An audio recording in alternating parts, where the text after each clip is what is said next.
the talent.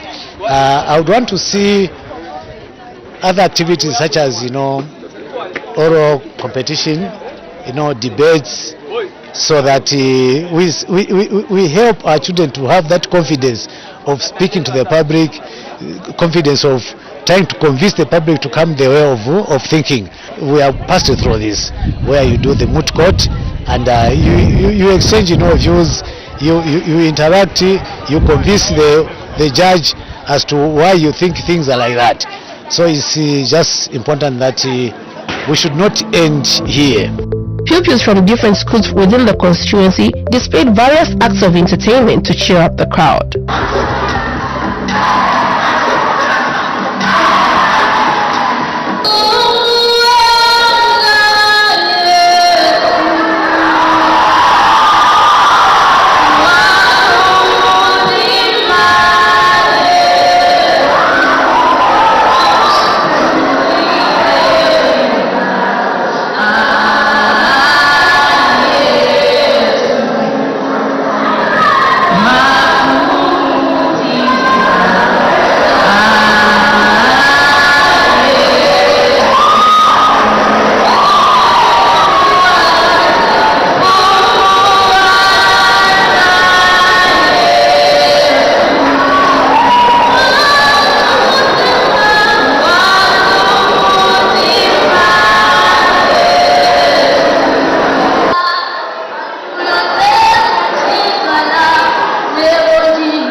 Subsequent to the event, some pupils expressed gratitude to their Member of Parliament for organizing such an event and called on the lawmaker to organize similar competitions in the constituency. I thank the MP for organizing the event which was here.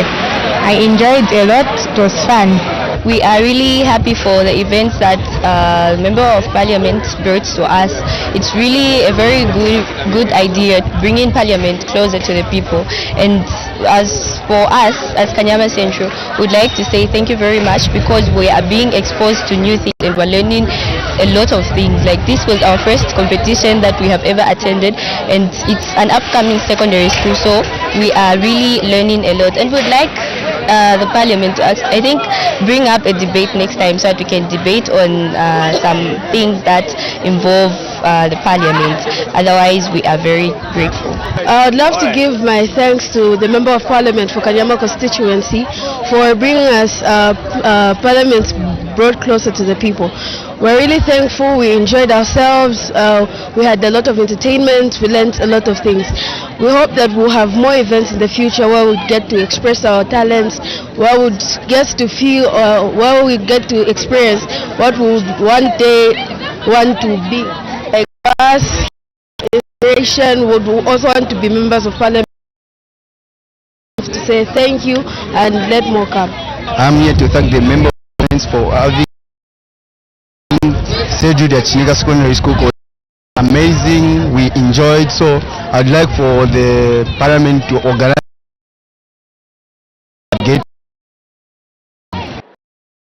Parliament closer to the people. It is hoped that constituency officers will come up with programs that will educate people about Parliament and its functions.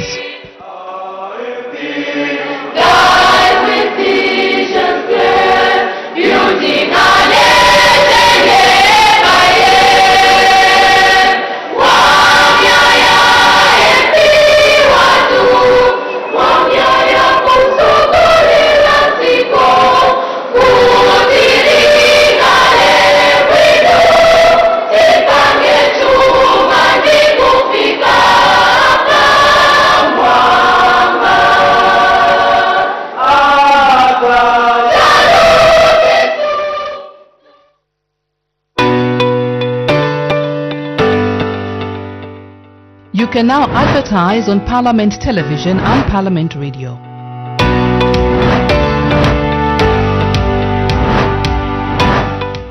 For more information, call 0977 854102 or 0977 536487. Parliament Television, bringing Parliament closer to you. Did you know that you can still watch your favorite shows from anywhere, anytime? Yes! Just download the StarTimes Own app from Google Play or Apple Store, then register. You can link your DTT or DTH decoder to up to 3 devices by entering your smart card number and the last 6 digits of your decoder serial number. Then voila! You're good to go. You can also pay for your subscription, change your preferred bouquet and other self-services on the app. It's as easy as 1, 2, 3. Topstar. Enjoy digital life.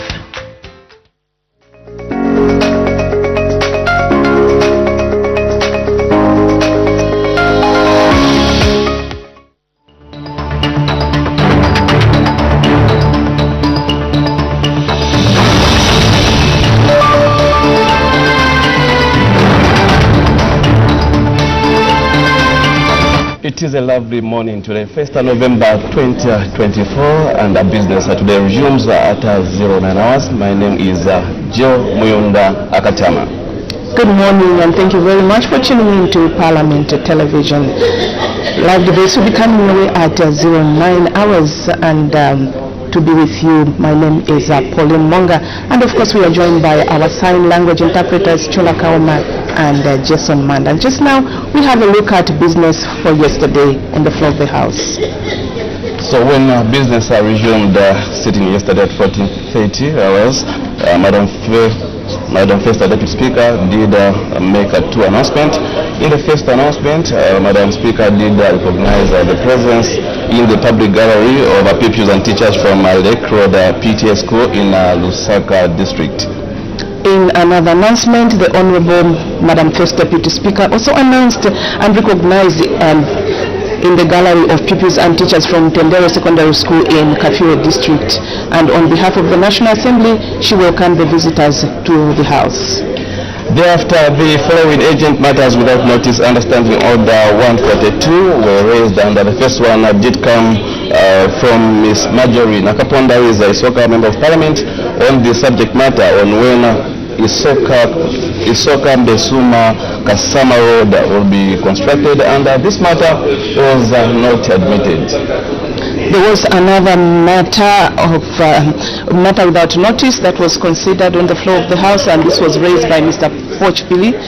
Pochala, Member of Parliament for Chipili, and he asked, the subject matter was on acquiring a loan in order to import electricity and curb load shedding in the country, and this was also ruled inadmissible. Shangwambo, Member of Parliament, Mr. Muvika also did raise a matter on the delayed payment of citizens who participated in the Cash for Work program. And this matter was admissible. The Minister of Local Government and Rural Development was directed to render a ministerial statement today, 1st November 2024. And after that, there was a ministerial statement rendered by the Minister of Minerals and Mines Development, and this was a statement on the latest developments in the mining sector and briefed the House on some of the key interventions that have been implemented. Thereafter, there was the presentation of 5 government bills, and the first one was the Judiciary Administration Amendment Bill, National Assembly Bill number 16 of 2024. And this bill was read the first time and referred to the Committee on Legal Affairs, Human Rights and Governance for examination until Wednesday, 27th November 2024. And the Minister of Justice presented the Penal Code Amendment Bill, National Assembly Bill number 17 of 2024. The bill was read the first time and referred to the Committee on Legal Affairs, Human Rights and Governance for further examination until 27th November 2024, when a report will be presented to the House.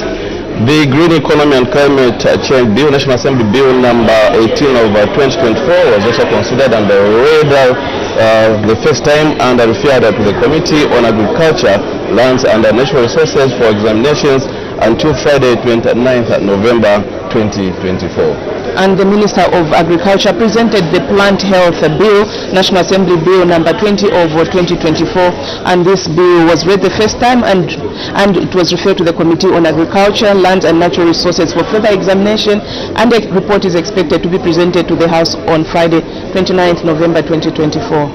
The Local Authorities Superannuation Fund Amendment Bill, National Assembly Bill number 21 of 2024 was read at the first time and referred to the Committee on Local Government, Housing and Chiefs Affairs for examination until 26th November 2024. And thereafter, the House considered questions for oral answer under understanding order number 80, and the questions that were considered were question number 73 to 84. And thereafter, the House adjourned accordingly at 18:42. And just now, we shift our attention to the business of today on today's order paper. The outlook of today's order paper, 1st November 2024, is as follows. Looks like this. We expect one ministerial statement, one presentation of one government bill, and 8 questions of ordinary nature. These are questions of standing order 80, and we also expect announcements if there will be any urgent matter without notice.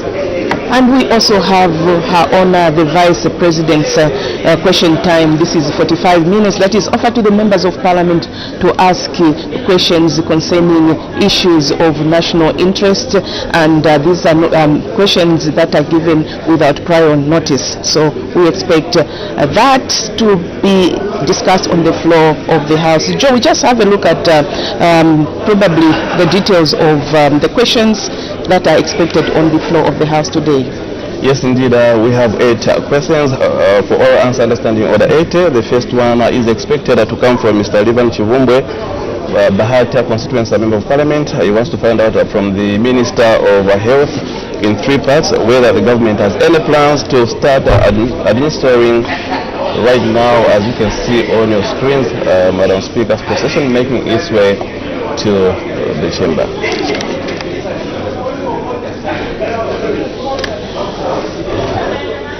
Honorable members of Parliament, Mr. Speaker.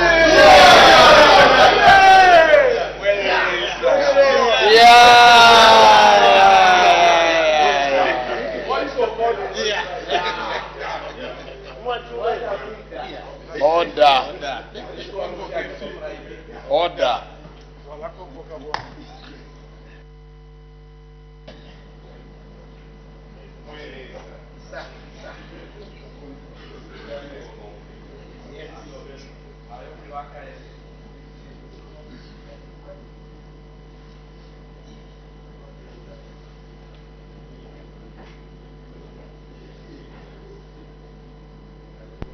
Tendency of Zambia, proud and free, land of wealth and joy in unity, victors in the struggle for our rights. We want freedom's fight, oh, one, strong and free.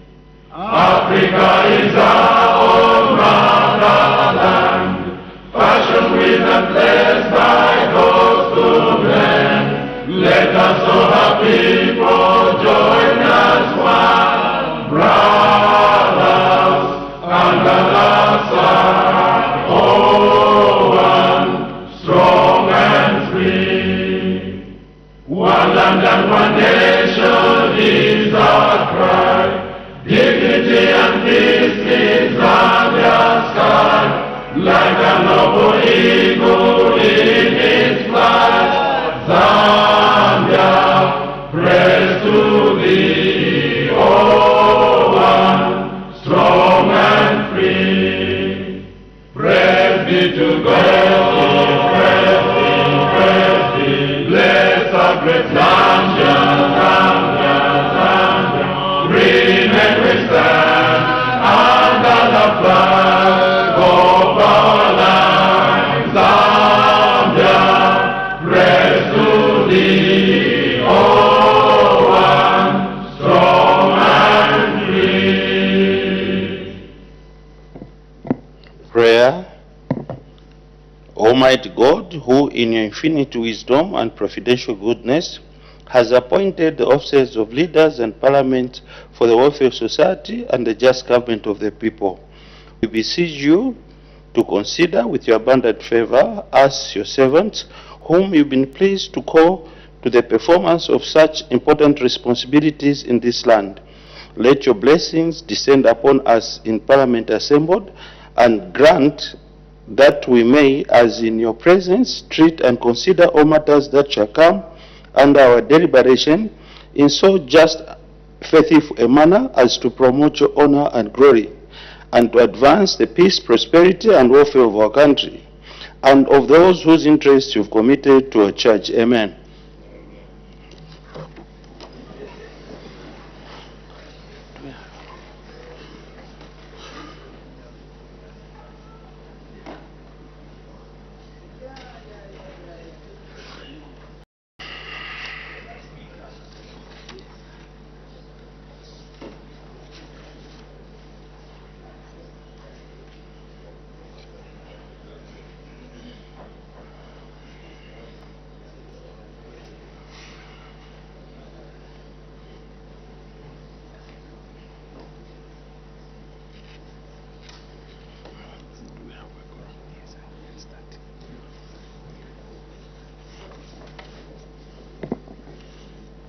Honorable members, I wish to recognize the presence in the public gallery of pupils and teachers from Rumumba Pre-Primary and Secondary School in Lusaka District.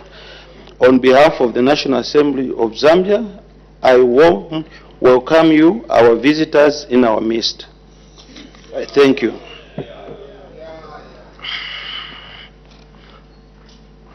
I honor the Vice President's question time.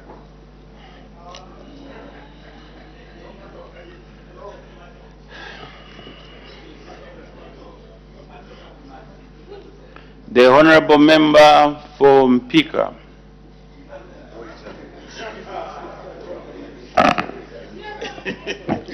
Thank you so much, Mr. Speaker, for this opportunity to ask our Honorable Vice President a question.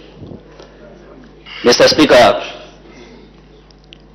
in the recent past, we have witnessed some ugly instances of members of the clergy being harassed by the state.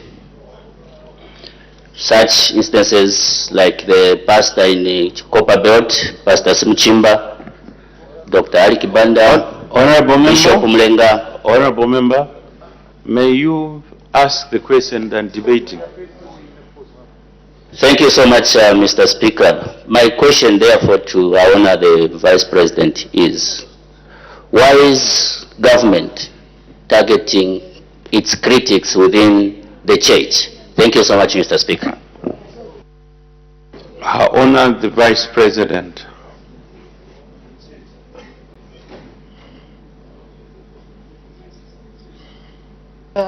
Thank you, Mr. Speaker. And I would like to thank the Honorable Member from Mpika. Except, Mr. Speaker, the question is a little difficult. Are you talking of the clergy or the critics? I think there are two different things here. I wouldn't know how to put them together. If you say critics, critics are critics. And if they are critics, then they require a response. That's the way life works. If critics are critics, they will need a response. And when you critique, particularly if you criticize, then the person that is being criticized has a right to respond and make the record straight according to them. But for the clergy, I don't think I would want more specific question on which clergy. I think he talked of is it a reverend or pastor and the bishop. I think clear examples can be given, or rather the actual incidences that show this kind of targeting. And targeting them, how?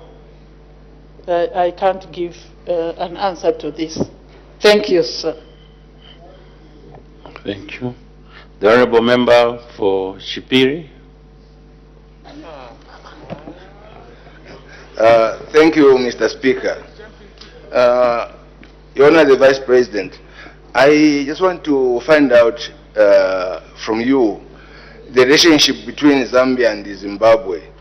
Of late, we are told that Zimbabwe had increased the fees for fuel tankers. As a result of that, we had this disruption of fuel supplies in Zambia. I want to see the relationship because this is happening for the first time. What is the relationship between Zambia and Zimbabwe? Thank you. Her Honor, the Vice President.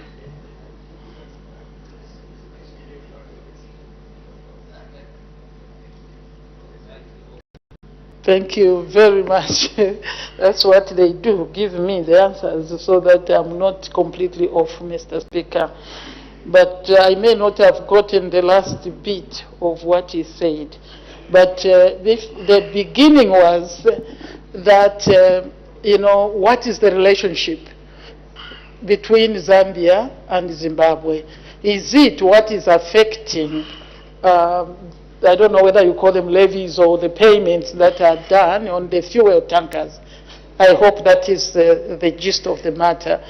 Maybe it's important to state that the relationship between Zambia and Zimbabwe is as we know it. And if there is anything, these are things, it's like discussing a marriage in public. You don't do that. They would have to follow diplomatic issues if there is anything. But standing here, Zimbabwe is our neighbor, and we know our history. But on the issue of the fuel tankers, yes, we know that probably we can complain. But this is not about Zambia. This is about every tanker, whether it's going to DRC or to Zambia, they are being made to pay. So I believe that a ministry like his, Commerce, and the other nations that are affected are finding solutions, coming together to discuss this matter. So it's not a targeted issue on Zambia, but this is the way they have decided to proceed, probably to raise a little dollar. Thank you. The Honorable Member for Lumezi.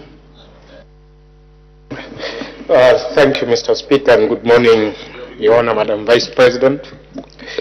Your Honor, Madam Vice President, there is a wind blowing of governments in the region serving one term. Your Honor, of late we've witnessed a systematic pattern of people being arrested, not being granted bonds, not being granted bail.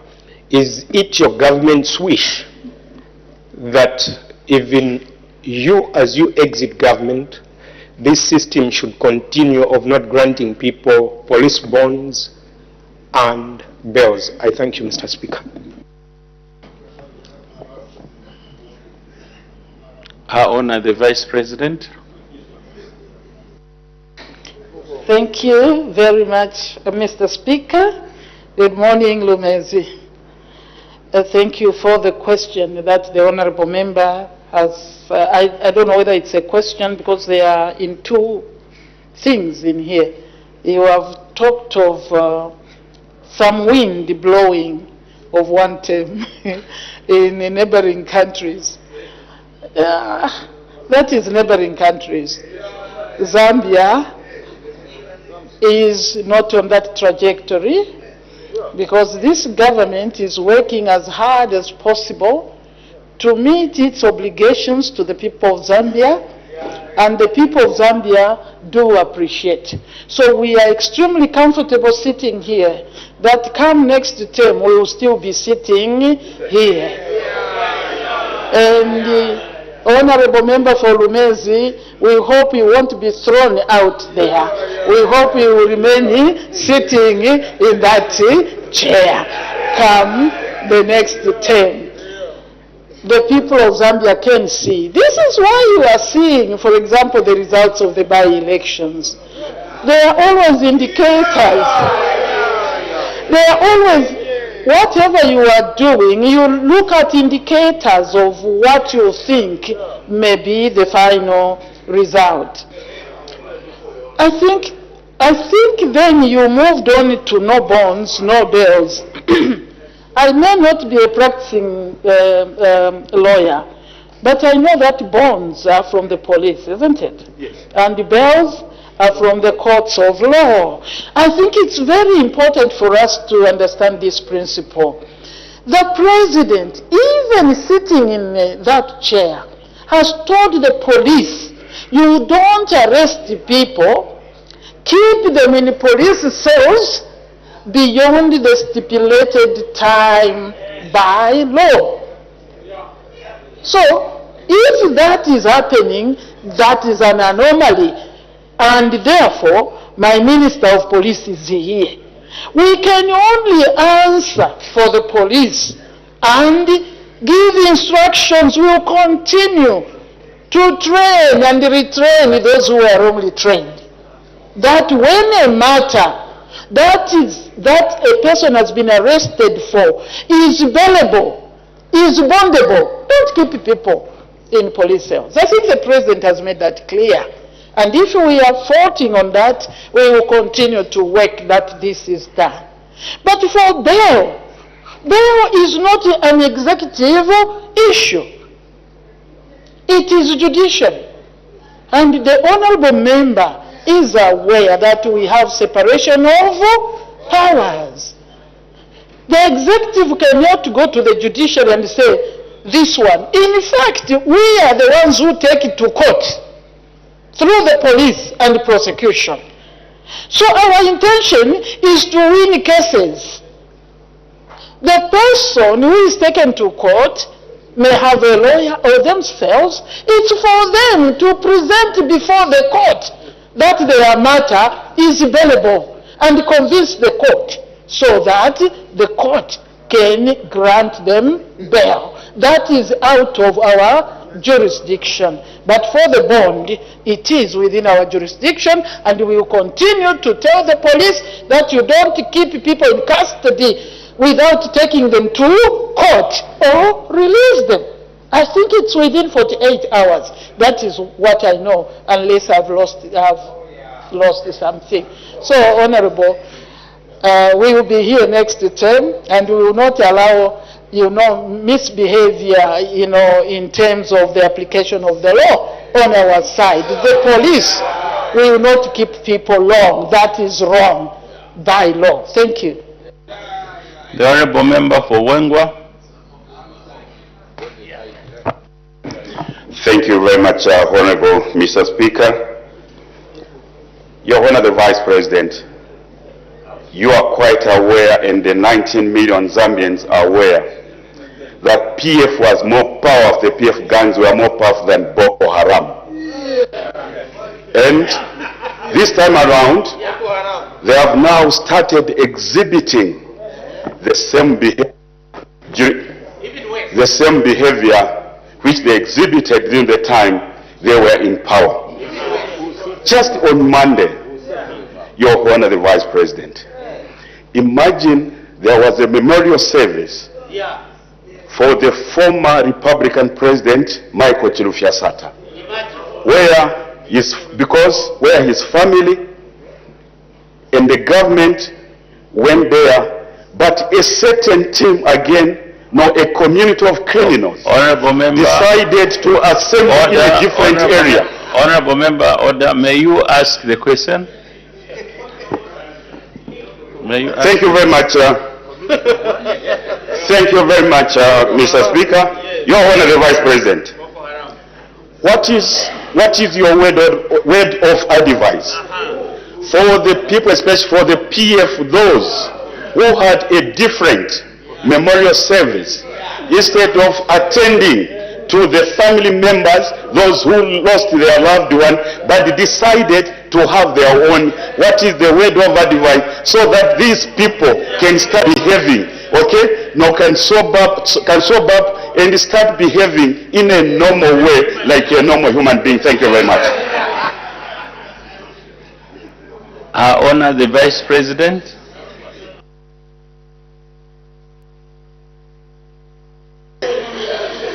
Thank you, Mr. Speaker, and I would like to thank the Honourable Member for Wengwa. Except, I think, relating to Boko Haram, I think this House should not be entertaining anybody who is said to be Boko Haram, because that would be criminality. And this House has no capacity, Honourable, to decide who is a criminal or not. Honourable Member. The issue of the memorial is a family issue. The government decided to honor the late President Michael Chilufya Sata. One would expect that we would all come together as we are one Zambia, one nation.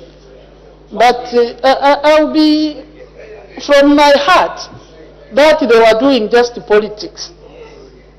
They were doing just politics. They appreciated inside that we were honoring Michael Chilufya Sata. But I think they thought this is time to do some politics. We pray that next year, when government or the other, after 10 years or so, whichever government, let us come together rather than remembering our beloved, particularly beloved to that side, more beloved with acrimony, because it doesn't augur well. Let us honor our late together and show unity. I don't think that Michael Chilufya Sata was just PF. He was a president and the head of state and for all people of Zambia. Thank you. The Honourable Member for Nakonde. Madam Speaker, Mr. Speaker, thank you very much for this opportunity. I honor the Vice President, good morning, and the good people of Nakonde that have sent you some Nakonde rice. Mr. Speaker, the new Dawn administration have been talking big about their achievements. The citizens are wondering if they live in Zambia because the inflation rate has gone high. Poverty levels. May you ask your question? Poverty levels, Mr. Speaker, has gone high. People are going to bed without food. May you ask your question, Honourable? Honour the Vice President. Is this what you call achievement when your people are going to bed without food? I submit, Mr. Speaker. Her Honour the Vice President. Thank you, Mr. Speaker. And I would like to thank the Honourable Member for Nakonde, and I say good morning. Honourable Member for Nakonde has also said he has brought me some Nakonde rice. Can he lay it on the table? Evidence must be given so that we can carry from the table. Honourable. Now, the Honourable Member is one. I'll start with the last one, that people are going to bed hungry. Colleagues, let us know, to start with, I'm starting with the Zambian scenario, what the country is going through. We have had an unprecedented drought. Honourable Member, you may not feel this because God being gracious, Nakonde didn't pass through what half of the country passed through. Right now, we would probably honestly have people die if it wasn't for this prudent government, this serious government.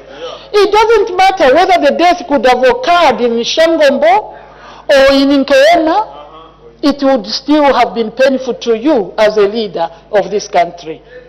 But this government has put so many interventions in place. And therefore today, for somebody to say people are going to bed hungry, they may not have the amount that they would want, but we have put interventions which I can repeat here. For all those areas, we know that we have the social cash transfer that you are all aware of, which has been increased to cater for the drought period. Very lean period, normal. This is time where food is scarce in the country. We have even given the enhanced one, which goes to people that are not normally and naturally on the social cash transfer. We have given this enhanced one, which may not continue depending on the circumstances, but because of where we are, those are getting that. We also have the cash for work. You have to create a way so that people don't just get free. They work and government pays, so that a family every month will be able to have at least something to eat.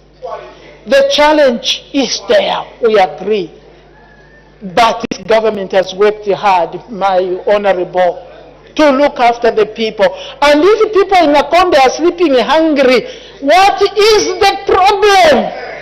Because, honorable member, we have, Mr. Speaker, standing here, I have said it before and I will say it because my office is given the task to look after the vulnerable that may not have enough food, where we provide relief. But in a situation like Nakonde or Kaputa for my minister, it is important that we educate our people that when you harvest, number one is home, household, food security. You should ensure, and all of us must ensure that when our people harvest, you tell them, can you leave at least 15 bags if you eat more than? But 10 bags would be more than enough for a normal household, because that's a 50 kg. You can't come, people produced, then you say people are sleeping hungry. Are you claiming that the people of Nakonde are extremely irresponsible? When they harvested, that was the place where we were mopping up maize? That is not good. But when you talk of the cost of living, Mr. Speaker, let us not act like we are an island. Honestly, there are elections going on, not in one country today. I think as politicians, we should have some interest in what is happening elsewhere. One of the biggest things, even where donor money comes from today, when they are talking of the cost of living, it is a global issue because of many things that are going on, including climate change, which is one of the things that have affected us. You can look at the campaigns all over. It is the cost of living. We have worked, but I'll continue to say all things being equal. If the drought did not come, we would have been honestly exporting food, particularly maize, to other countries. But the Zambians have not given up. We have been given the forecast rain, that we have good rains this year. We may have floods. And the Zambians, you have not given up. We are going to cultivate again. And we will continue to give support, like the support through the credit window, so that many people can participate and we have enough food in our country. Let us work together. That is why you were elected, to be leaders and help to do the right thing. The things we say here, Mr. Speaker, can be discouraging to the rest of the nation, and you make people give up. To whose disadvantage? Not to the government advantage. No, but to the people's advantage. Let us work together, send the right message. The situation is not as good as anybody would want it. I would be lying to say it is all rose, but this is the best. And because we have the very good economist in the driving seat, we shall go through. We will not only survive, soon we will thrive. Thank you, Mr. Speaker. Let's avoid debating while he's seated, especially from the back there. The Honorable Member for Sikongo. Thank you so much, Mr. Speaker, for this opportunity given to the people of Sikongo to ask a question. Mr. Speaker, right from opposition time, the Republican President, Mr. Hakainde Hichilema, was very categorical with the agenda of uniting this country. And true to his word, once UPND formed government in 2021, that agenda was now kicked into action. Yeah. And this has been seen in the manner in which national resources are being shared equally throughout the provinces of this country. Yeah. Further, Mr. Speaker. May you ask your question, Honorable Member? Thank you, Mr. Speaker. We have seen how traditional leaders are now uniting this country. We have seen our Bemba chiefs going to Western Province to the extent that today, Lozis and the Bembas are now cousins. Yeah. Now, my question to the our Honourable Vice President is, what message do you have to those who are still criticizing this noble crusade by the Republican President of uniting this country, a crusade which is so important to the development of this country? I thank you so much. I honor the Vice President. Thank you. The one talking is my cousin. But we have to also coin the right word, because it's not my Mbuya. My Mbuya is Munira. Oh, sorry, Honorable Zulu.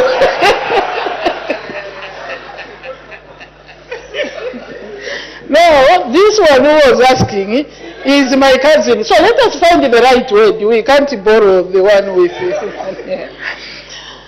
I think this is a very, very important question from the Honorable Member for Sikongo, that the UPND, as its name states, came in, one of the things is unity, to unite the country.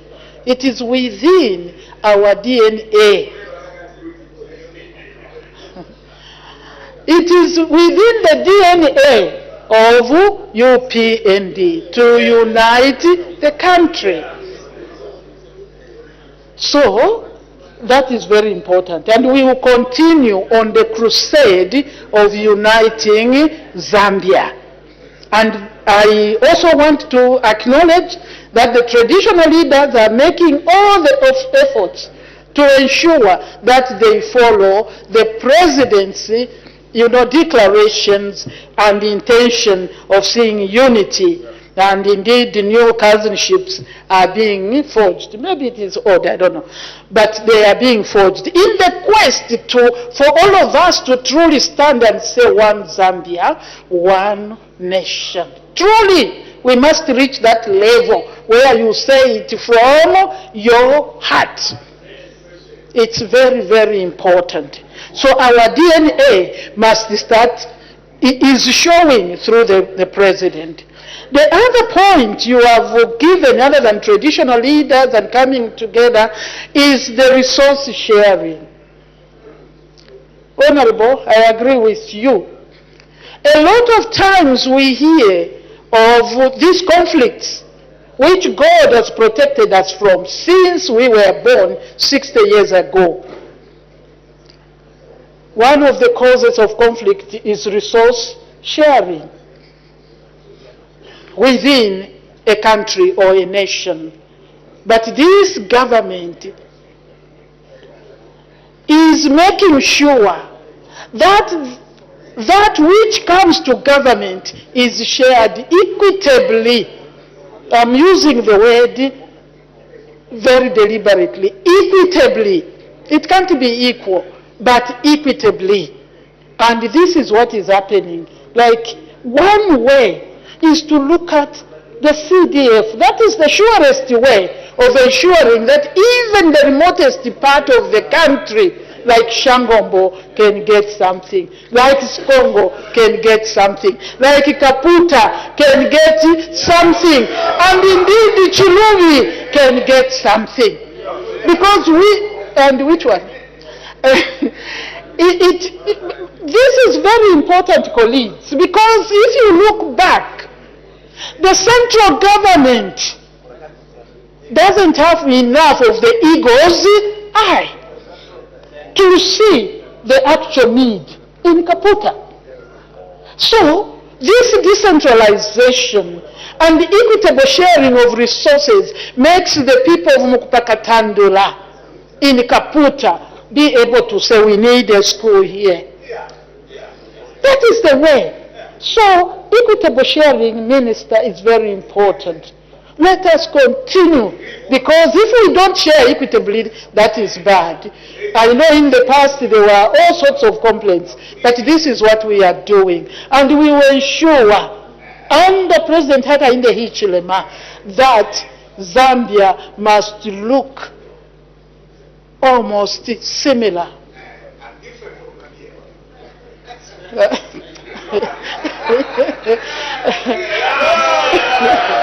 Yeah. So we will continue to work, Mr. Speaker, to ensure that we share resources so that every Zambian can truly feel Zambian. That is what government is supposed to be doing, and we are doing that. Minister, continue to distribute the resources equitably.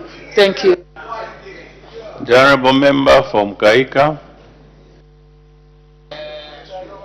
Thank you so much, Mr. Speaker, for this opportunity to ask a question to Her Honor.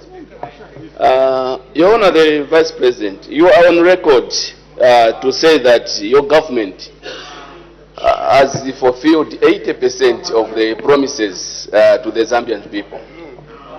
Now, when I look at major promises like the exchange rate, it is still high at 27. When you promised the Zambian people that immediately you are sworn in, by 14 hours, it will be 10 hours. It will be 10 kwacha. And also the cost of meal. Honorable Minister, may you ask your question?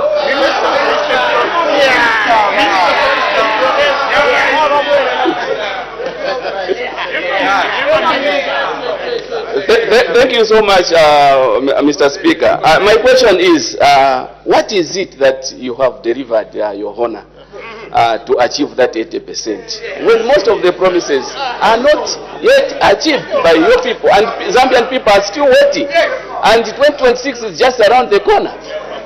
Thank you so much. I honor the Vice President.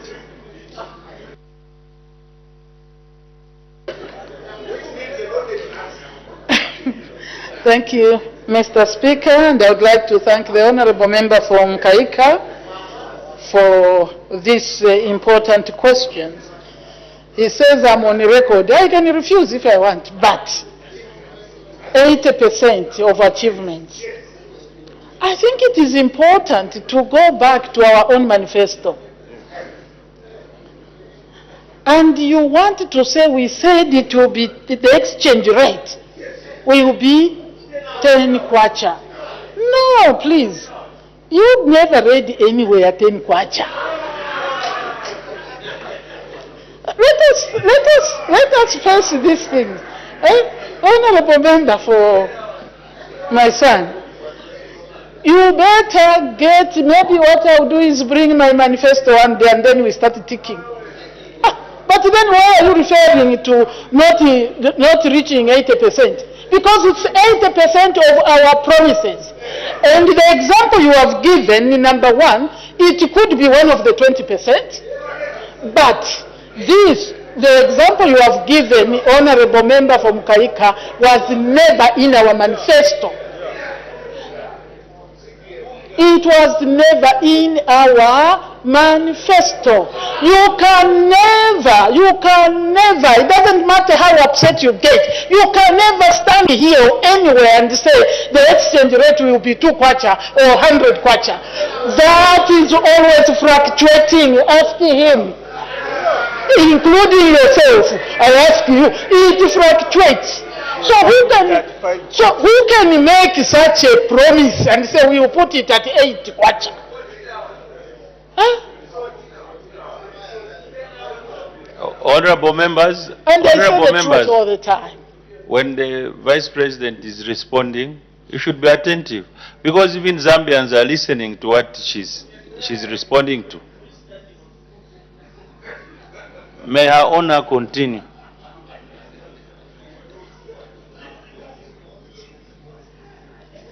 Thank you, Mr. Speaker. I will always endeavor to say the truth. You may not agree with me for your fact, but this is the truth, colleagues. We cannot fix an exchange rate. It is an impossibility. Yes, we said it will go down. Colleagues, maybe you fixed. You came when the kwacha, the exchange rate was at 5 kwacha, isn't it? Yeah. After 10 years, you left it at what? 22. At 22, 23. Colleagues, and where is it today? Please, let us do the mathematics. You found it, I want people to listen carefully. Yes. You found the exchange rate at 5. By the time you are leaving, it was at 23. And today we are in the 4th year. It has gone up by how many digits? It's 26, 27. So let us say by 4 if you want. Do you understand? So let us not confuse the people out there like something strange has happened. And yet we have battled the environment, we have battled the global economy, which has gone into a lot of difficulties. But we have held on. Yes, that one I agree, including the date they left. We have held this exchange rate. This is an achievement, colleagues. I think you agree with me. This is an achievement. In the 4th year, we are still holding at 4 digits. How many digits? Did they go down? And then you want to use it as a failure. You have given Mkaika. This is a success. This is a success. Yes, we have done the best we can. I was looking at the progression of meal pricing. I think I'll bring it so that you can see your graph. Your graph.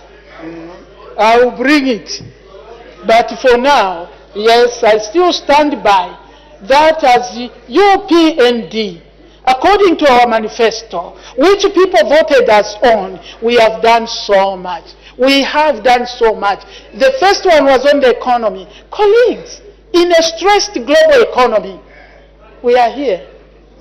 Where would you have been if we continued on that trajectory? Honorable Mukushi, where would you have been? Zulu Lumezi, where would you have been? You are my Mbuya, sit down. Where would we be? Colleagues, certain things, I know they are politics. I know you are sitting there to try and unseat us. That is what you are doing. That is a fact. Are we aware here that they want to remove us? We are aware. But use the right methods, not to mislead the people of Zambia, because they are able. And we are strong here, holding hands. You try, come 2026. We will give you a record, you give our record. Thank you. The Honorable Member for Gwembe.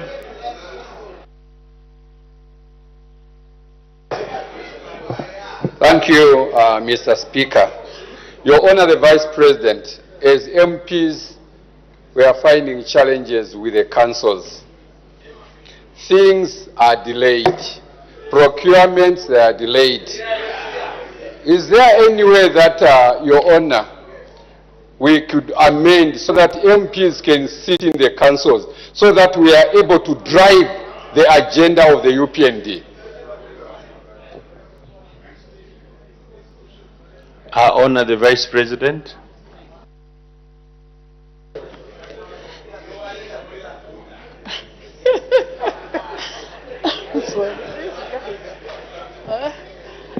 Who is Lacuna there? Thank you, Mr. Speaker, and I thank the Honorable Member for Gwende, and the answer is already given. It's a lacuna which every member of Parliament should be able to look forward to correct. So when people are saying, some people are saying, why do you want to review the Constitution? Is not that an important point for us to look at? How can we leave out an MP? What happened? Because in the small CDF of those days when some of us were here, we sat there. We gave guidance to how we wanted the CDF to be used. So I agree with you, but it's a constitutional matter. So let us agree. When this comes, no debate. We just say every MP back into the council so that we can give leadership. I agree with you. But let us all agree, because the Constitution amendments will definitely come. Let us see how we move. Thank you. The Honorable Member for Bonamkubwa. Thank you, Mr. Speaker, and thank you, Honor the Vice President, for the answers which you are providing to this Honorable House. Your Honor the Vice President, I wanted to find out, there is a focus of some floods with this coming rainy season, and already people of Twashuka in my constituency, I was there last week, there are some flash floods. What measures is your DMMU putting in place to ensure that they are ready for what is coming before us in various constituencies? I thank you, Madam. I thank you, Mr. Speaker. I honor the Vice President. Thank you, Mr. Speaker, and I would like to thank the Honorable Member for Bonamkubwa, and I totally appreciate that at least you appreciate a bit of my answers. Thank you very much. Everybody needs encouragement. Yeah, the floods. Indeed, I think you heard the President when he was giving a speech, when he came to open Parliament. He referred to this issue because of the forecast, that we should not wait until people find themselves in problems. And he said something as he was talking. Remember, he addressed me, so I paid attention.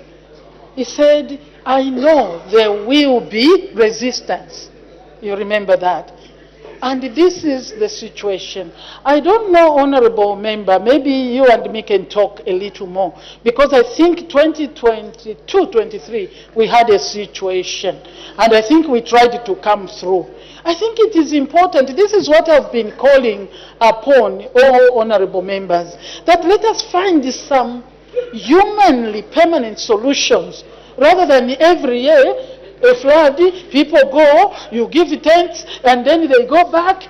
Let us start to look for semi-permanent, humanly permanent, because we cannot say permanent. God has a say in what happens. So we need to look at this. We are looking at how we can mitigate. But I think beyond mitigation, if you look at the policy that is being put in place today, is risk reduction rather than just mitigation. We should find a way of building resilience so that when such floods come, they are not found in the line of floods. We need to talk And this is a call upon all members who are found in such situations that we can talk and see how can we slowly ensure that we reduce the risk.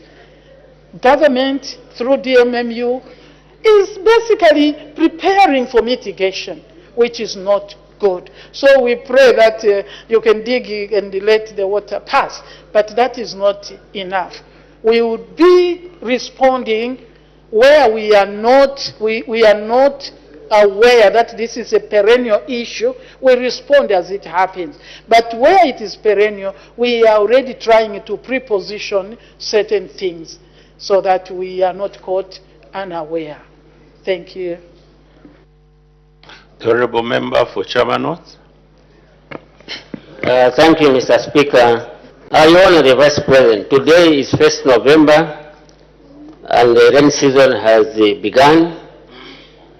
Your government has failed to pay farmers who supplied food to FRA.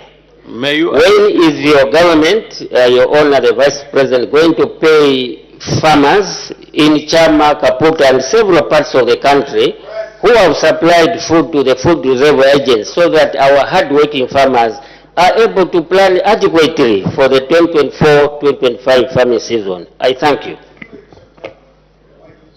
Honor the Vice President. Thank you. Thank you, Mr. Speaker. And I really appreciate the Honourable Member for Chama's question. I know it's on the minds of quite a number. But also, in appreciating this concern, there could be some here who could also testify that their farmers are being paid now. I can't tell exactly where, because Finance had released some money about 2 or 3 weeks ago. So, because of the amount that we need, which is, I can say, close to 2 billion, isn't it, Honourable? But we got a bit of that, and some are being paid. And we will continue. We do understand that we must pay and pay. They were being paid? Yeah. So some are being paid. Maybe Chama was not on there. But we are also pushing our colleagues that we can quickly get, because the time is out. We will continue, Honourable, and see that our people can get. It is the envelope that is challenging. But we do understand also this challenge. We are working on that. I'm aware of that. The Honourable Member for Shuangandu. Thank you so much, Mr. Speaker. And I think being the last, I would like to start by commending and praising government for 2 events of this month. Your Honor, the Vice President, we commend you for finally acknowledging and commemorating our founding leader, His Excellency Mr. Michael Chilufya-Sata. Despite the communication breakdown, I think everybody who commemorated must just be respected for honoring him in the manner they did. Secondly, I want to also commend you. Honourable Member, may you ask your question? This is Parliament, Mr. Speaker, and these things are permissible, and I asked for indulgence. Your Honor, the Vice President, we also want to commend you for demystifying the 18th day of October, which has been celebrated as the day of national prayer. Honourable Member for Shuangandu. But unfortunately was referred to as a day of wishful sinners by your members here. Honourable Member, may you ask your question? My question to our Honor the Vice President is that Apa Komaila Nondo, Municipality of Lema, when people are lamenting about something, Your Honor, there must be a cause. Your Honor, your citizens are stressed. The cost of living, the bag of meal is now going to about 400 kwacha. 410. The basic commodities and the cost of food basket is now about 10,000. Honourable Member, you are debating. May you just ask the question and be precise? Ask the question. It's question time. This is not debating time. Just ask the question that you are supposed to. May you ask the question, Honorable Member? Your Honor, even members here are equally as stressed. They are coming from darkness. May I know from you, when the Narumangonomics, which you assured the citizens here on the floor, will be utilized to cushion the suffering of your people? I thank you, Mr. Speaker. Her Honor, the Vice President. Thank you, Mr. Speaker, and I would like to thank the Honorable Member for Shuangando. I can even declare that it's time up, Mr. Speaker. It's red. However, I want to thank you for the Honorable to acknowledge that government, by commemorating the day of our late Republican President Michael Sata, is a manner, is a way, commemorating the date is a way of honoring him. He was the President of the Republic, like I said before. You liked him, you didn't, he was. And this, to me, is just getting to the core of our unity. There are many things, indeed, that unite us. The few that divide us, we continue to magnify them. Then they look bigger than our unity. That should not be the way. We have never rejected the 18th October. From the day we came into government, we have been part of the commemoration.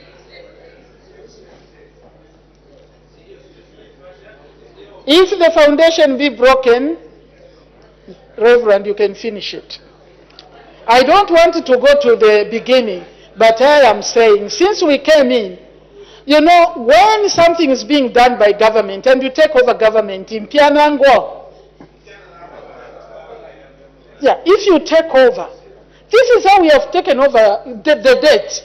Have we said we can't? We have taken over the 18th. We never rejected when we came into. In opposition, we were questioning, were you working on this unity? What was this reconciliation? We had a right to do so.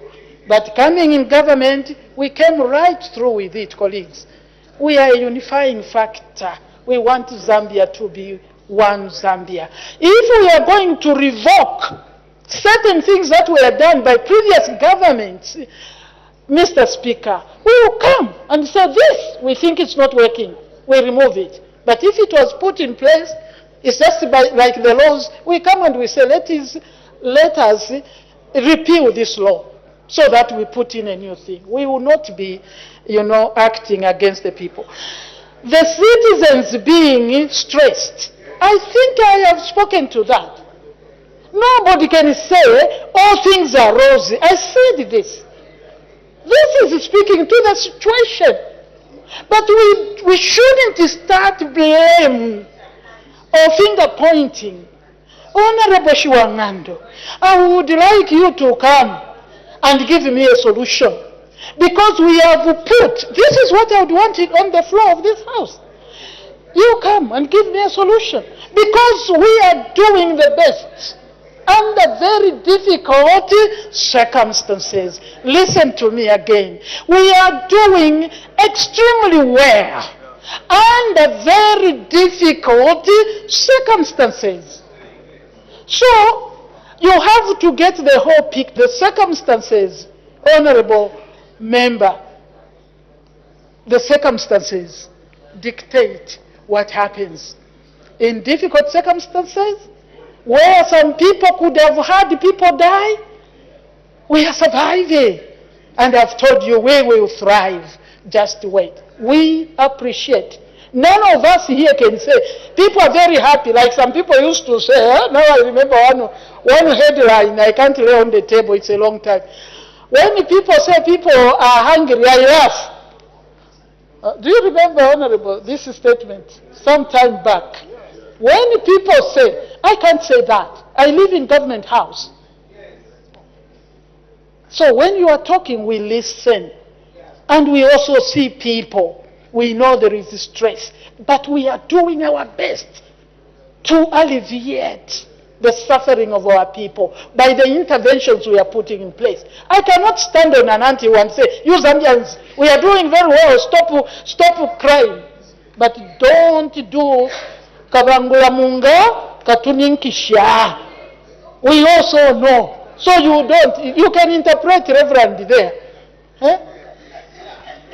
Meaning, don't make people look like somebody is not caring, that's why there is stress. No, we care. We are doing everything possible. Let us hold hands and ensure that our people go through this difficulty, global, national, economic issues. I think I've responded. So you bring solutions, you. Thank you. Thank you. Order. I have permitted the Honorable Minister of Local Government and Rural Development present a ministerial statement.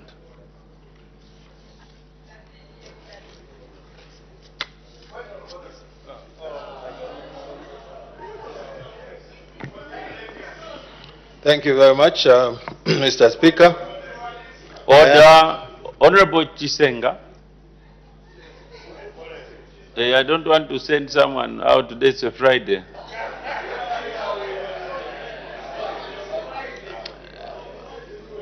Let's avoid debating while I'm seated. May the Honorable Minister proceed. I'm thankful, sir.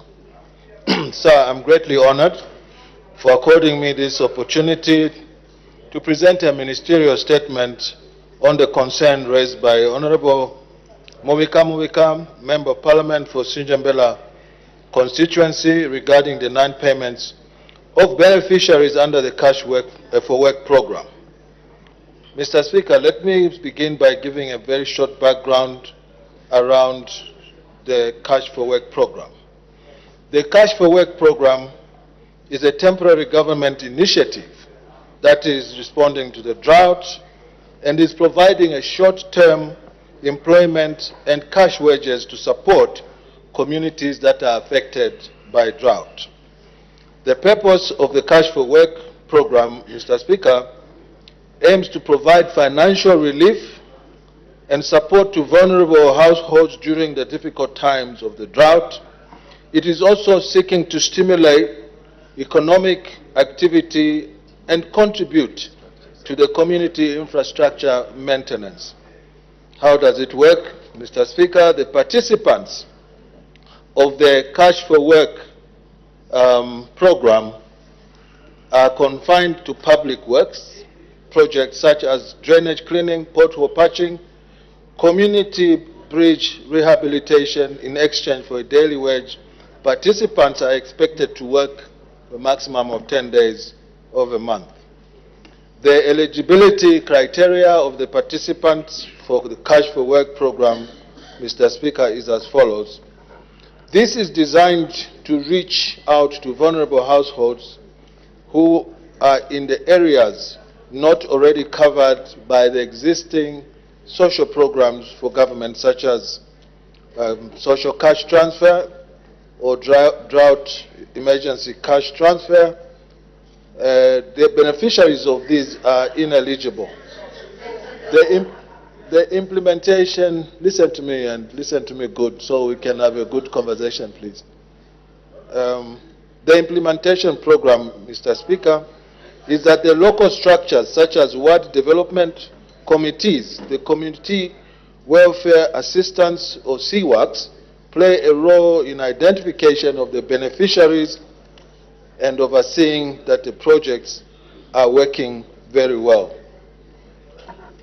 I want to state that this program is a novel idea that it's a novel idea that has been given by our leadership in order to cover the challenges that are associated with the drought. Mr. Speaker, last month I did update the August House on the implementation of the Cash for Work program in my statement to this House. I did highlight, among many things, the fact that the Ministry of Finance and National Planning has disbursed to the Ministry of Local Government and Rural Development, the Ministry I'm privileged to run, an initial amount of 68.5 million kwacha, which amount was consequently disbursed to all the affected 123 constituencies. Mr. Speaker, to this day, the Ministry of Local Government and Rural Development has disbursed a total amount of 419 million to all the constituencies under Cash for Work program. I wish to indicate further that the various works are currently being undertaken in all the affected constituencies, and payments are being done by local authorities or councils, and when the beneficiaries complete the various tasks assigned to them. As I deliver this particular statement, Mr. Speaker, let me focus on Shangombo Township, where the representative raised this concern. Shangombo has received a total of 2.1 million kwacha for the beneficiaries under Sinjembela constituency who have worked under this program. Mr. Speaker, allow me to indicate that the mode of payment for the beneficiaries for Cash for Work programs is through banks, via mobile money transfer, using available mobile networks providers. I further wish to indicate that most of the local authorities have begun making payments through the banks via the available mobile networks in those areas that are concerned. I am aware, however, Mr. Speaker, that there are locations where it has been very difficult to pay via mobile platforms due to the non-availability of mobile network signals. For such areas, my ministry has engaged various financial institutions available in those locations to provide cash in transit or CIT services to ensure that the beneficiaries receive the money that they've worked for, and also on time. The other challenges which has delayed the payment for the beneficiaries, Mr. Speaker, is a mismatch between the names the beneficiary provide when being recruited against the registered mobile service providers on their SIM cards. I'm sure that is clear. Mr. Speaker, I wish to also indicate that the ministry has put the following measures or interventions to mitigate the challenges that we have faced associated to paying the beneficiaries. One, the ministry concluded consultations with financial institutions to make payments in a seamless manner. The local authorities have been guided to recruit data entry clerks to facilitate for the entering and cleaning of the data and verification of it in each ward. Further, the local authorities have also been instructed to recruit beneficiaries for 3 months in advance as against the way it was before, to allow for the cleaning of the data and also identification of any challenges associated with data mismatch.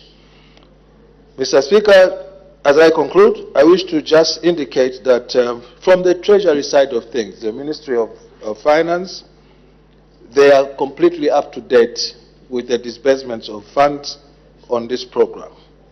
I wish also to state that anything novel does come with teething problems, and I would like to urge our citizens who we rose to the occasion for as a response to the drought that has struck our region and our country, that kindly be patient, because we are getting over the small challenges that we've been facing regarding transmitting of money. As I conclude, I want to just confirm here that, speaking to the Member of Parliament for Sinjembela, he has actually confirmed to me that payments began yesterday and they are actually ongoing today. Sinjembela is one of the remote most constituencies that we have. And so it is not surprising that we will be confronted with such problems, but we are determined to get over them and make sure that the idea, the reason why this novel idea came is brought to fruition, because the intention could not be matched with any other way we could mitigate the drought conditions and the effects that come with it. Mr. Speaker, I thank you. Thank you very much, Honorable Minister. Honorable members are now free to ask questions on points of clarification on the ministerial statement presented by the Honorable Minister of Local Government and Rural Development. The Honorable Member for Nkana. Honorable Minister of Local Government, Cash for Work, a very good program for giving an opportunity for people to earn something through work. Are you aware that this program has become a conduit for embezzlement of funds through double payments? There are some roads, Honorable Minister, that are under periodic maintenance, for which contractors are paid on the same roads. Cash for work programs are being done, meaning payments are being done for those who are doing cash for work, and payments are being done for contractors who are supposed to do periodic maintenance, double payments. Are you aware of this? Thank you. The Honorable Minister of Local Government and Rural Development.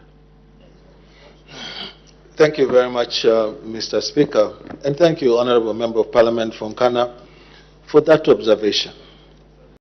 I am not aware about this double payment, and you who is aware is encouraged to give us details of the particular road that you are referring to in order for us to take appropriate action so that this does not continue to be exacerbated. To make a double payment is criminal. It is a criminal offense, especially if it's done willfully and knowingly that this assignment has already been given to another person. The councils are normally the center point to determine. They should know who is assigned to do to what assignment, because everything is decentralized to the council.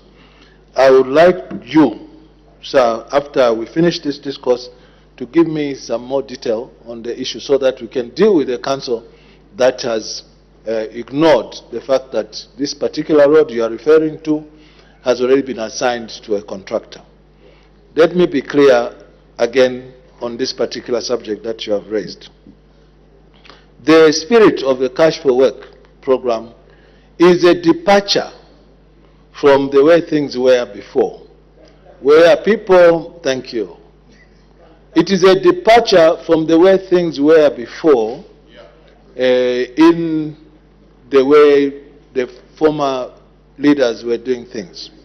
Biblically, they say that he who shall not work will not eat. And this is the reason why deliberately we elected to choose public areas such as drainages, cleaning roadways, cleaning marketplaces, and any public installation in order for it to be worthwhile. So please give me more data so that together you and me can pursue this matter to the conclusive end.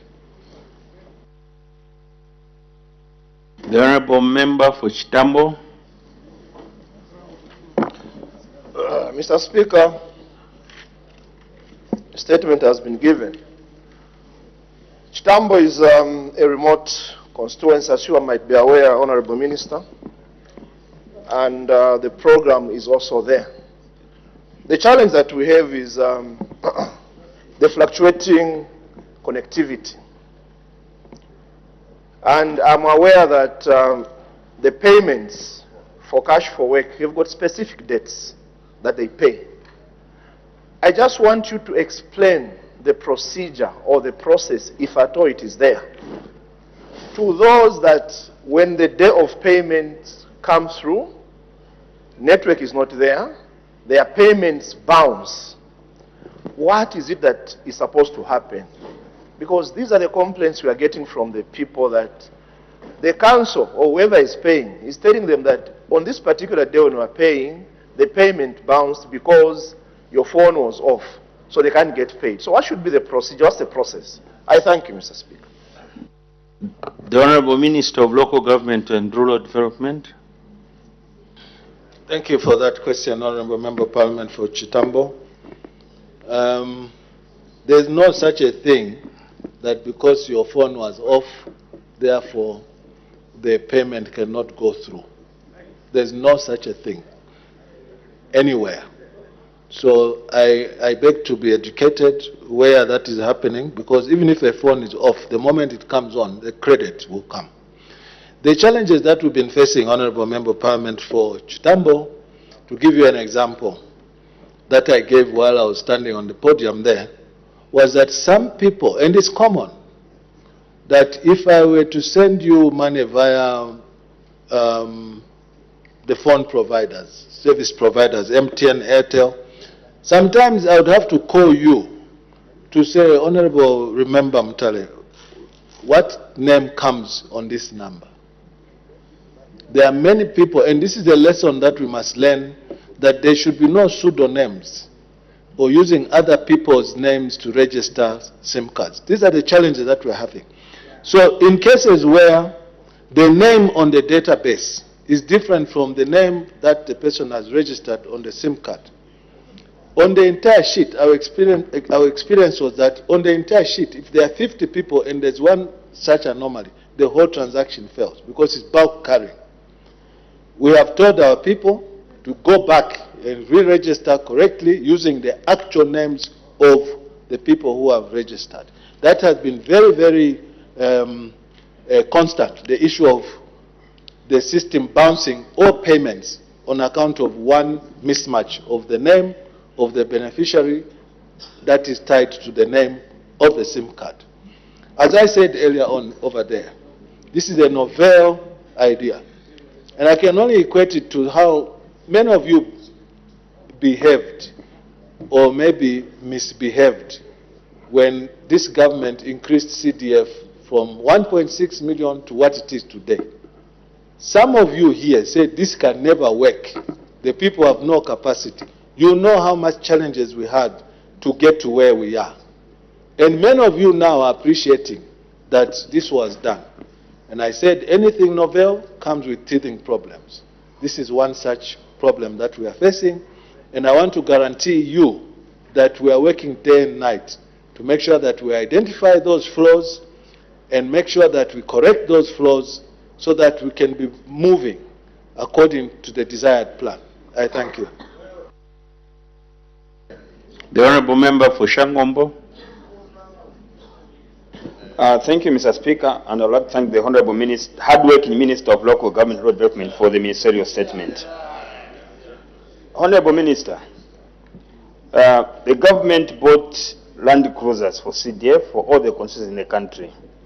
In areas like Shangombo, where there's no network, Ikeleng there, Jimbe, where there's no network, Kaputa, why, since it's a short program, why can't you involve the same land cruisers, police, we have hardworking men and women in uniform, to be escorting council officers so that they pay cash instead of them waiting for the banks, because we don't even have a bank in Shangombo. So why can't we use the land cruisers to pay the people? Thank you, Mr. Speaker. The Honorable Minister of Local Government and Rural Development. Thank you very much, Mr. Speaker. And let me thank my colleague, the MP for Sinjambela, for his kind words. I don't take those for granted. That is an option in exceptional circumstances. It is a very good option in exceptional circumstances. But you also agree with me, Honorable Member of Parliament, that this government has been trying and thriving to try and move away from cash payments to electronic payments as a way to circumvent theft of money. You know, cash payments are problematic. That's where you find double counting. That's where you find people conniving. But in those exceptional circumstances where network is failing, and I like the choice of the Land Cruiser, so maybe we can change the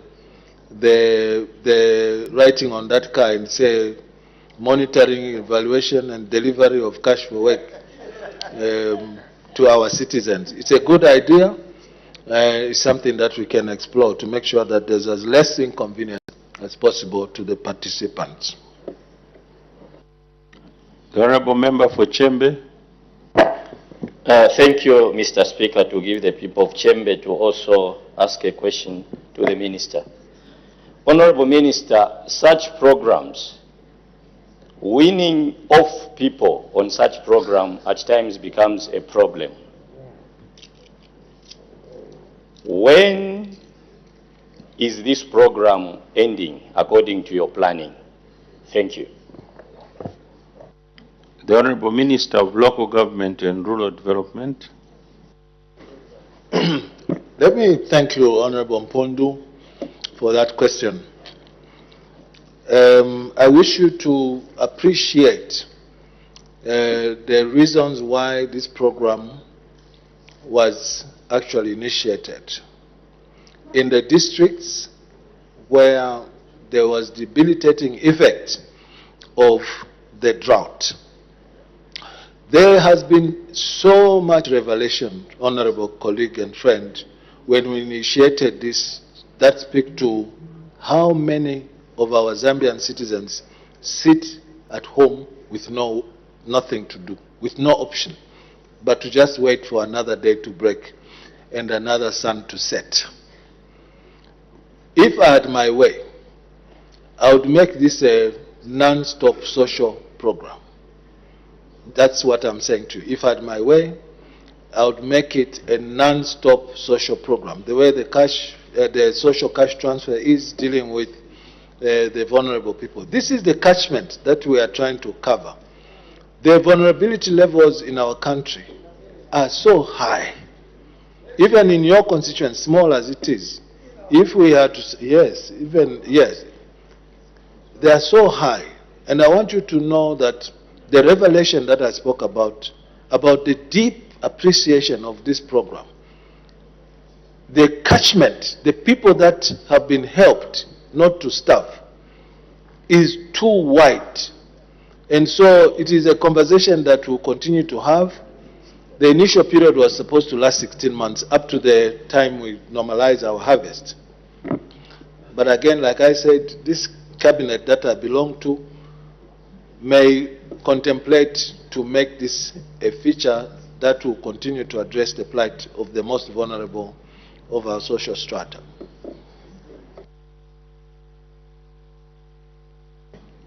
The Honourable Member for Lumezi. Thank you, Mr. Speaker. Honourable Minister, this positive works that you call social for cash payments is more or less like institutionalized tantameni. Honourable Minister, who evaluates the works being done by these people that get paid these monies? I thank you, Mr. Speaker. The Honourable Minister of Local Government and Rural Development. Thank you, Mr. Speaker. I'm surprised that you don't even know the nomenclature for this program. You are calling it social for cash. At tea break, join me at the industrial area there so that I can give you insights about, first, the nomenclature is cash for work. And maybe to take advantage of this, Mr. Speaker, even the institution on the order paper put it as food for work. So just for purposes of correction, it is not food for work, it's cash for work. Mr. Zulu, Honorable Zulu, the people who are responsible for verification of works done are drawn from the local authorities. In my statement, I indicated to you that the sea works. I'm sure you know what sea work is about. The WDCs are all involved. This program is involving the people at the smallest order of social and political order, Mr. Speaker, which means that it's being run by citizens themselves. And there's nothing that can come better than what we have done this far, where the citizens themselves are giving tasks. For instance, let's take Kamwala as an example. Kamwala area, Bombay drainage. The place is filled with plastics. So they are given tasks. Today, muzasebenzera kutoka hapa kufikira hapa. Meaning, calm down, lady. Listen to me and listen to me good. I know the rules. Meaning that today your task is going to start from here and it will end there. So there will be supervisors who will tally that this one has worked from here to there, and it works like Mugwazo. That is a tax. So it is smooth sailing for now, and that is the silver lining on the dark cloud, Honorable Zulu, that we who are living in big cities have achieved now in terms of the complaints, the perpetual complaints that we've been having about the filth in the city, the dirt in the city that is being generated by the overpopulated citizens of our country. Today, if you go into Cairo Road at 7 o'clock when I come from home to work, I see women and men in PPEs or my overalls collecting plastic, collecting things that are being generated on a daily basis. That is the silver lining on the dark cloud of the filth that we've been suffering from in this particular country. The Honourable Member from Mbabala. Thank you so much, Mr. Speaker, for giving the good people of Mbabala an opportunity to ask a follow-up question. Honourable hardworking Minister for Local Government and Rural Development, we really thank you for this wonderful program that has revived our assets in the rural areas because of Cash for Work. People are working and restoring sanity to our roads and a lot of infrastructure. Now, the question we have from Mbabala is that the Cash for Work has used statistics from I think the 2016 census, and as a result the numbers are not as much as they are in the villages. I've got villages that are in the border areas, for example. They count, for example, in Hagaroba, they count them under Namwara during the census, but everything else they are in Mbabala. So now the time has come for Cash for Work, and they are working in Mbabala, but the numbers we get as Mbabala are depressed because some of the census figures are actually in other constituencies. I think we have the same in, apart from Mbabala, Namwara, we have the Wengwa side this side, we've got Tundumwezi, Narungu side this side. All those people, they do things in Mbabala, they are doing Cash for Work in Mbabala, but census was counting them from the other side. So is it possible to increase the figures for such constituencies that are affected by this situation of the statistics? I thank you, hardworking Minister. The Honourable Minister of Local Government and Rural Development. Thank you very much. This is a Zambian program, Honourable Member of Parliament from Mbabala, and it's meant to benefit Zambians who are in the region of catchment where the drought was pronounced. Initially it was 83 districts, came to 84. Now we are servicing 123 of them. The issue of boundary and distances should never be the issue. This is a social program that, in my case, I'll tell you because I'm a member of Parliament too, the border between Mugoto Ward in my constituency and Nega Nega is a rail line. And there are people who belong to Mugoto constituency, but they practically live in Nega Nega. And so I have also faced that challenge, and we've admitted them because it's a Zambian program. and it's for the vulnerable people. So there should be no fences or boundaries around vulnerability. Because the WDCs, the CWACs, the community leaders, the chiefs, the councillors, the MPs like yourselves, actually know who the vulnerable families are in any given jurisdiction. So we cannot say, because you are under the census registered in Mugoto ward, therefore you can't be registered in Nega ward, which is just across the rail line. I think we'll be doing a disfavor to our people. The Honourable Member for Chiengi. Thank you so much, Mr. Speaker. Honourable Minister, this is a very good program, and I believe it's also there in Chiengi. My question would be that why can't you involve MPs? Because this particular program is being used as a campaign tool against some of us MPs when we're this side, we're working. We just hear of it. In fact, I was only told by my PA that there's such a program, and people are crying that cadres or those who are aligned with a particular political party are the ones who are benefiting. So I would like to find out if it would be possible for you to involve members of parliament, just like the way we get involved with the Equalization Fund. I thank you, Mr. Speaker. Thank you. Thank you, thank you. But it's surprising that the Honourable Member would pass such statements, because from the inception of this program, the institution was involved, and the Vice President were with her in the amphitheatre. All the members were carried along. So it's surprising. The Honourable Member, the Honourable Minister of Local Government and Rural Development. Mr. Speaker, let me thank the Honourable colleague, Member of Parliament for Chiengi.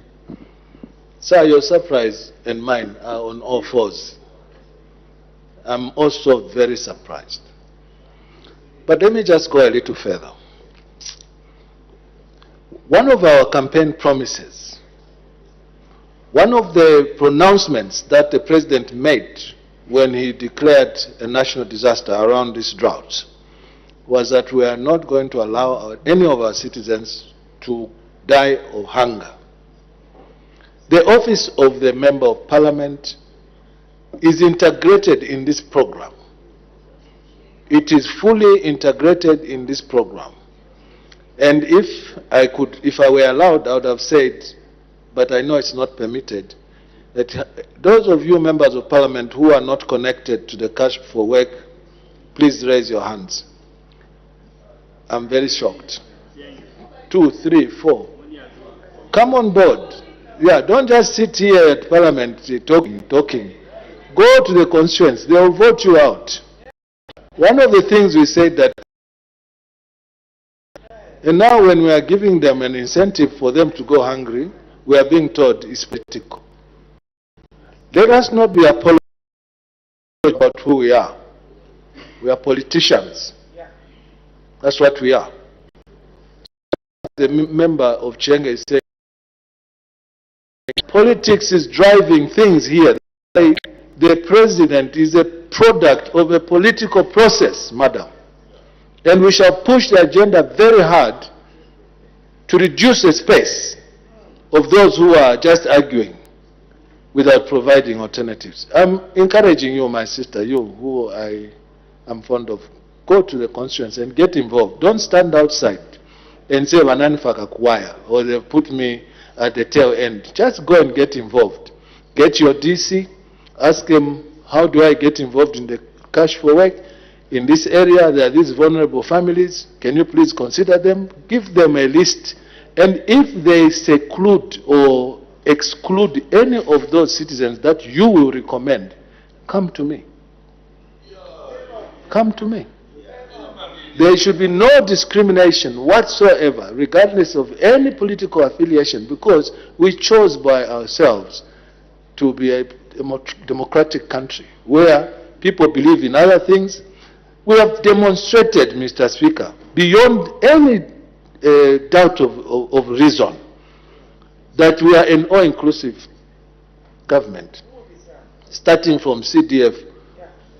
Before, sir, as we know better how discrimination looks like. We are the ones who understand even the umbilical code name for discrimination. We know, and we are different, categorically different from those who may be complaining today. We are a product of a political process. We shall use politics to get our way to save our people. We will not shy away from the fact that we are products of a political process. And from this moment, let me maybe using the pseudo power that I have to ban anyone who use that word. This is political. We are politicians. Let's not be shy about it. We are politicians. Everything we come around here for is political. So come on board, Honorable Katuta. Come on board, work with me while I'm here. Make hay while the sun shines, lady.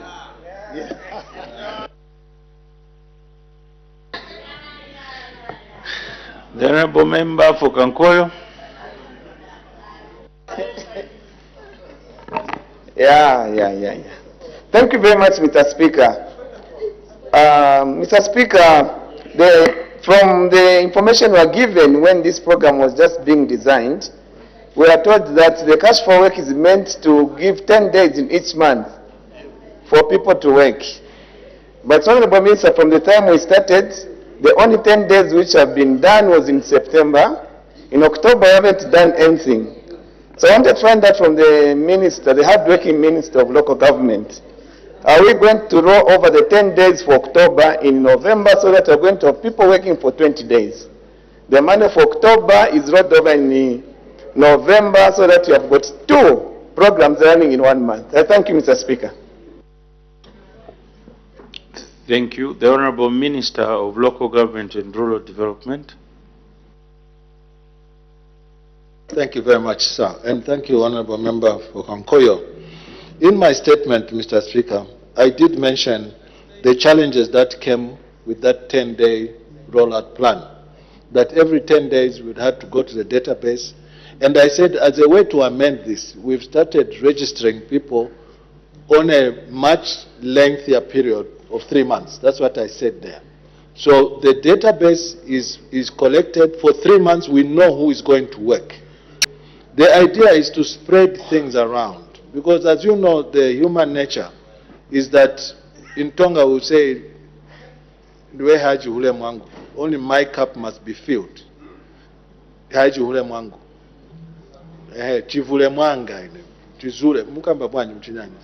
get it filled in my cup. So if we don't cut it in the 10-day period for people to get at least 600 kwacha, you will find that only one group of people may be scheming to be on the program and exclude others. So it was deliberate to make sure that it is as all-involving, as all-encompassing to capture more beneficiaries. Because even as the program stands today, Mr. Speaker, I can confirm that we needed to double it because there are more vulnerable people in this country. The silent majority who wake up not knowing where the next meal is coming from. There are many. And so, again, like I said, when our economy starts to tick, when we resuscitate it now from where we found it, it is a program that we in the cabinet are contemplating to make a permanent feature. It happens everywhere in the world where the economy go to the UK, you find the UB40, unemployed before 40. They get a social benefit from government. It is our idea. And for anyone now to say this is institutionalized entitlement, call it whatever you want to do. We're doing this in the absence of activities such as an election. So this is again the mismatch of thinking. When someone says this is institutionalized entitlement, then what they used to do, entitlement means make a queue. They used to do that only in places where there are elections.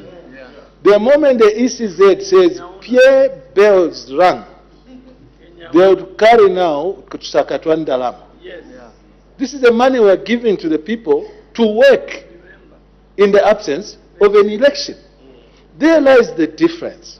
For them, just like now, we had an election in Kaombo, there would have been sacks and sacks and sacks and bundles of cash.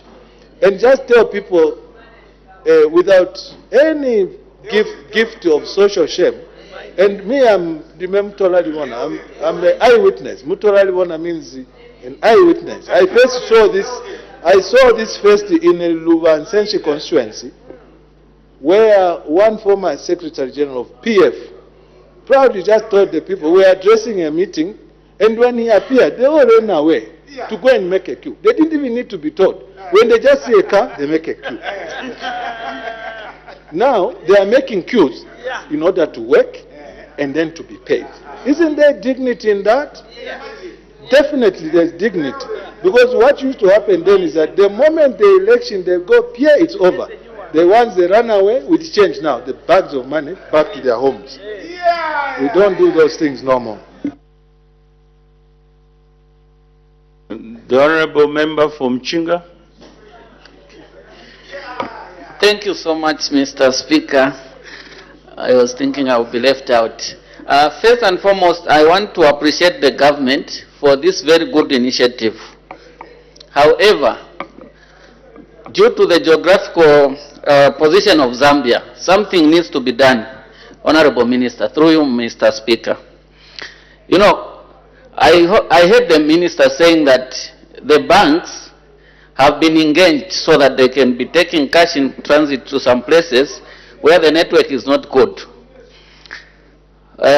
Mr. Speaker, we have got areas like in my constituency. I have got Kamansa, I've got Chisomo, Mpetauke and Chimbaya. These areas completely have got no network. And even for the zone leader to move to go and submit the names, it's a problem. Mr. Speaker, why can't the ministry engage the same local authority that we have trusted with a lot of money under CDF to be going, escorted just like my honorable brother said, by the police and pay the people? Because currently we have got situations where most people have not been paid from the inception of the very good initiative that you put in as the new dawn. So if we are not careful, this will just benefit our colleagues who are in Lusaka and other urban areas. Otherwise, in rural areas where most people are vulnerable, the benefit will not be appreciated. Thank you so much, Mr. Speaker. The Honorable Minister of Local Government and Rural Development. Thank you very much, sir. I think the honorable colleague has just somersaulted on the same question that his friend asked earlier on. And I thought I'd answered it to the best of my ability, because the Honorable Member of Parliament for Sinjambela asked about the same car, which is talking about the same officers to be escorted by the same police. If you go to the answer, I did answer that question. I want you to know, honorable colleague and friend, that a program like this requires diligence. And because there's a lot of money that is involved. 2 billion kwacha. You, honorable members of parliament, permitted a variation to the national budget. And the president came here to thank you. And you can still say we are not involved when you are the ones who approved this whole thing. Get connected. In the areas where we have remoteness, such as what the MP for Mchinga is explaining, use local solutions. There's nothing that is cast in stone or cement. Use solutions. I can imagine that that same area whose name I've forgotten is similar to some areas that I represent, like Shakapinka in the fishing camps, where there's no network. Use local solutions to achieve the intention. Presentation of government bills by the Acting Minister of Infrastructure, Housing and Rural Development.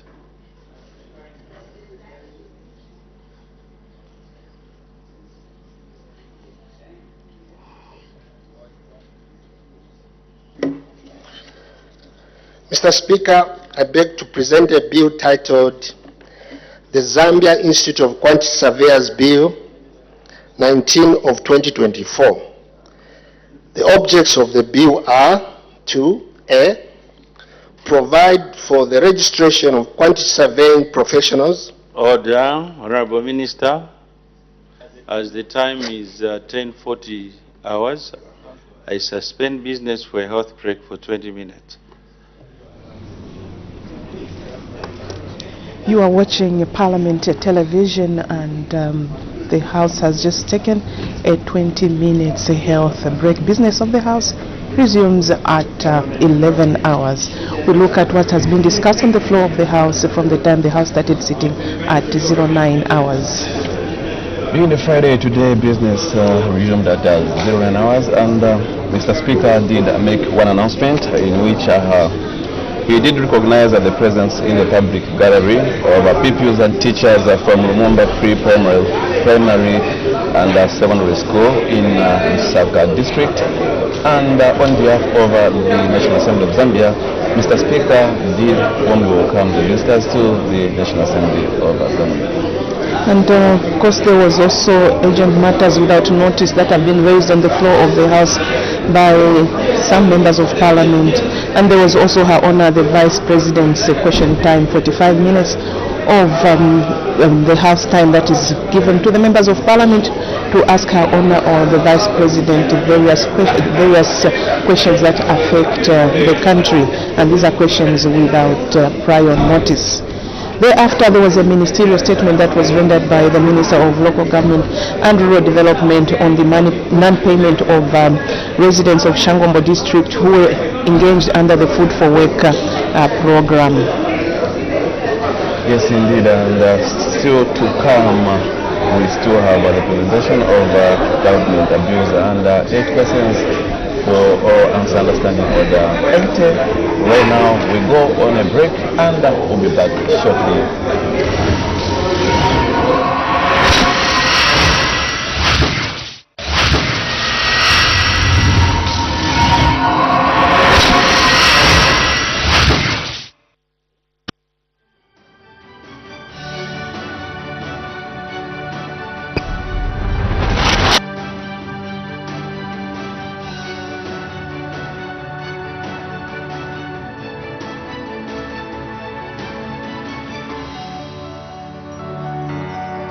My name is Jacqueline Sabao, Member of Parliament for Chikankata constituency in the southern province of Zambia.